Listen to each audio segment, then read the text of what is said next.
নেতাকর্মীদের নিরাপদে থেকে অনলাইনে সরব থাকতে নির্দেশনা দিয়েছেন সাবেক প্রধানমন্ত্রী শেখ হাসিনা। ভারত থেকে মোবাইলে এ নির্দেশ দেন তিনি। এমন একটি ভিডিও সামাজিক যোগাযোগ মাধ্যমে ভাইরাল হয়েছে।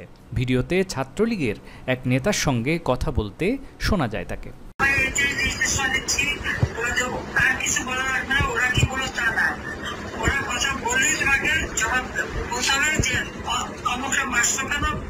জবাব দাও। নির্বাহী সংসদের কাছে পৌঁছে দিব আপা, আপনি আবারও নির্দেশনাটা দেন আপা, আমি পৌঁছে দিব আপা। আমার এই যে নির্দেশনা দিচ্ছি আর কিছু বলা লাগবে না, ওরা কি বলো তা না, ওরা কথা বললেই তোমাকে জবাব পৌঁছাবে যে অমুকটা মারছো কেন, জবাব দাও। এই বন্ধের এভাবে লাঞ্ছিত করছো কেন, পাকিস্তানি আলাদা বাহিনীর মতো, সেটা জবাব দাও। তোমাদের ওইটাই যাবে কমান্ড।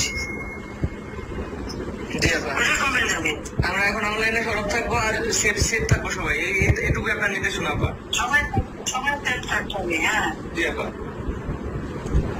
সবাই যে কজন কেন্দ্র করে চলেন অনেক তালিকা মানুষের সবাইকে সেফ থাকতে হবে।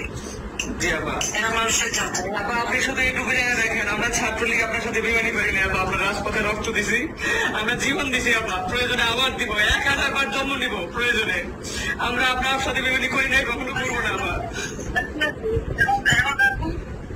আচ্ছা জি আপা, জয় বাংলা আপা।